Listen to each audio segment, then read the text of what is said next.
Hey everyone, welcome back. Another beautiful day up here in New England. Nice and cold outside, that's why I'm inside. Anyways, this kind of video here is back on the Sig Pros again, but it was a request by one of my subscribers, Mr. Wright 2423, had asked me to give him a breakdown on the good, the bad, and the ugly on the Sig Pro. And I love the Sig Pro. I've gotten a lot of responses on my videos on the side-by-side comparisons of the two firearms and the evolution of the gun itself. I happen to favor this gun. I like the gun. It works for me. I've often used the analogy when talking with people about firearms. Guns are like cars or trucks. They're all designed to do exactly one thing. Guns are designed to fire around downrange. Cars, trucks are designed to get you from point A to point B and back again.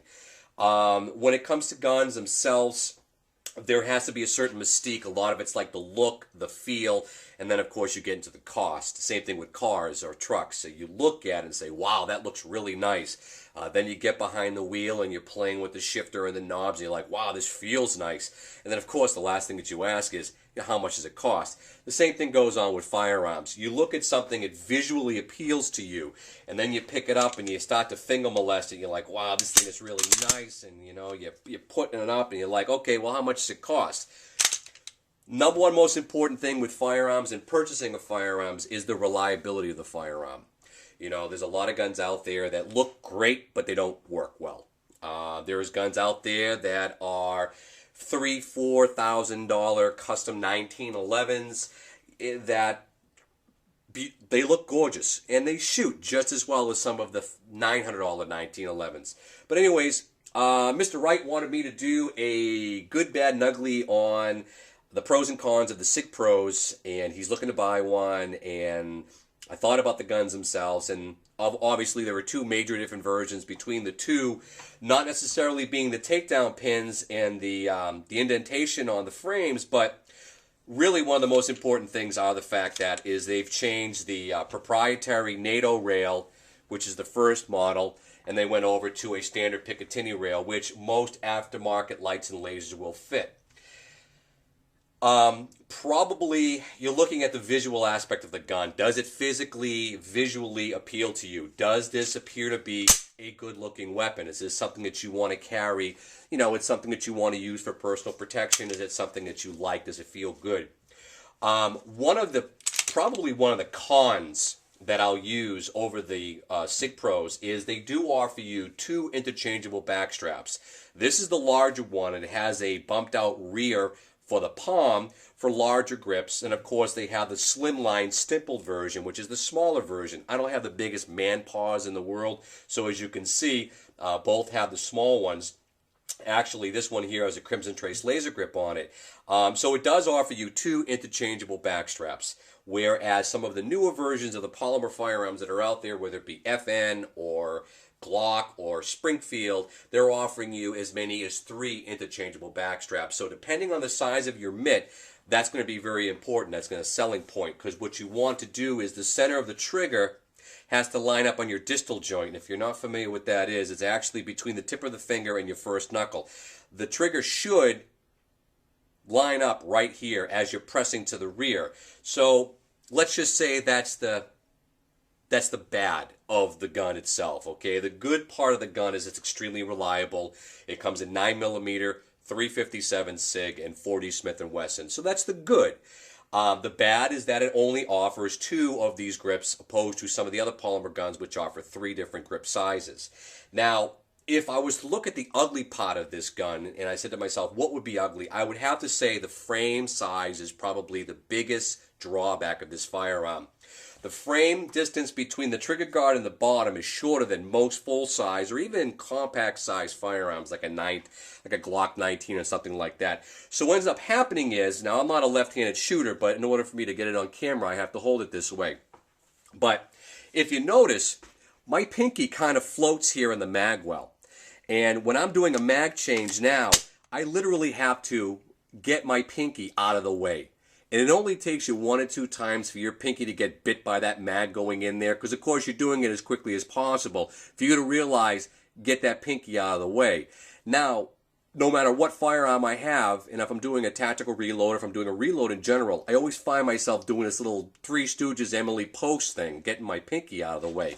But that is probably the ugly part of this gun, is that this frame itself, and once again, it goes from the bottom of the trigger guard to the bottom of the frame, is not large enough. If you look at the 19, if you look at the FN models, look at the Springfield XDs and XDMs, they're sized proportionately where even a medium or a large size hand can get in there, grip the gun, and once again not worry about your pinky getting stabbed as you're jamming in that, fresh magazine.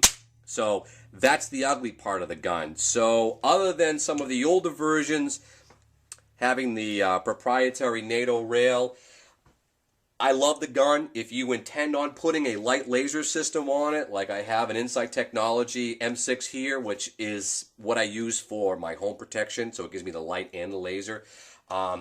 If you don't care about whether or not the gun is going to carry a laser, then go with the older versions and pay a little bit less. If you want to maybe go to a tactical light laser combination, then you can go with the newer version, which has the Picatinny rail system on it. So pretty much in a nutshell, that's the good, bad, and ugly of the Sig Pro. Very reliable. You can interchange this gun to all three calibers. It's very simple to do. Swap the barrel out, swap the magazine out so it goes from 9 to 40 and vice versa. The 357 Sig round and the 40 will use the same magazine, which is also a plus. So in a nutshell, I love the guns. They're extremely reliable. I've shot FBI qualifications and federal qualifications with this gun. I've shot perfectly. They're bolt chambered in 9. I happen to like the 9. I'm very confident in its dropping capability. It always goes down to shot placement and stuff like that, and the argument can go on and on as far as big, bad, 45, 40, and 9, whatever. But anyways, so Mr. Wright, 2423, in a nutshell, it's entirely up to you on what you want to spend. The price is right. It's a nice gun. It's very reliable. Sig makes a great product. I was proud to say that I worked for Sig. I'm not the biggest fan of polymer guns, but I've gone through Glocks. They don't work for me. They're very reliable. I mean, if the zombies were kicking the door down right now, the only two guns I would personally want would be an AK-47 and a Glock. Even though I don't own a Glock and I don't own an AK-47. Those guns will work no matter what, under any weather conditions, adverse, whatever. But as a civilian, this is my carry gun. I carry that gun probably 90% of the time. And depending on the weather condition, if it's a summertime out, I might find that a little bit too large to carry depending on what I'm wearing.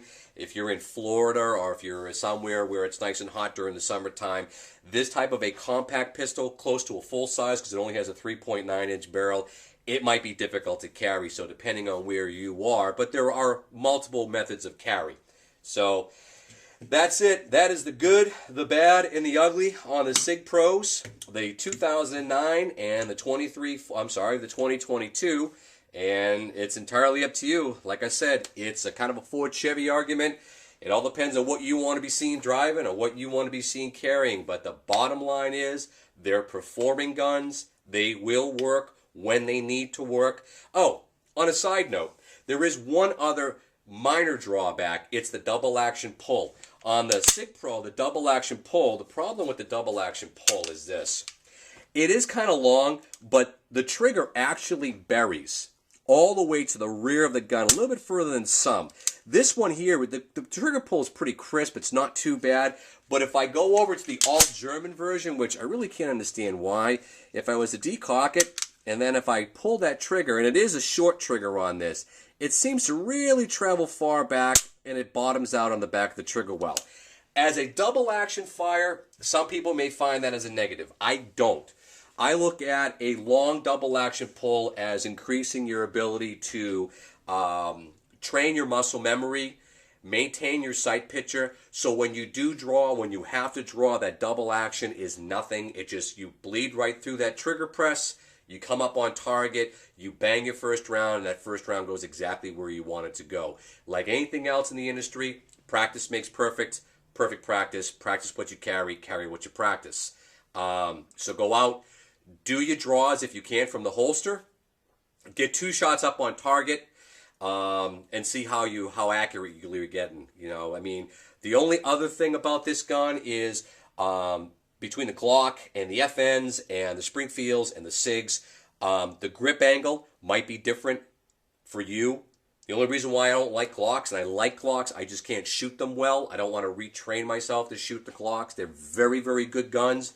The grip angle on the gun does not work for me. So when I come up on target, I literally have to tip the gun to get my sight picture to align all the time, because I have been drawing a SIG so often. I've been shooting competition with a 226 so often that when this gun comes up on target, my sight picture is lined up, my first shot goes off, and I'm on target. So, but anyways, it's your choice. I hope this information was good for you, Mr. Wright 2423, and anyone else that cared to enjoy the video. That's awesome. Hopefully I'll have some more vids on the way. All right, man. Appreciate you stopping by the channel. Appreciate the emails. Keep them coming, and if I can do videos on certain products, I'll do my best. All right. Take care.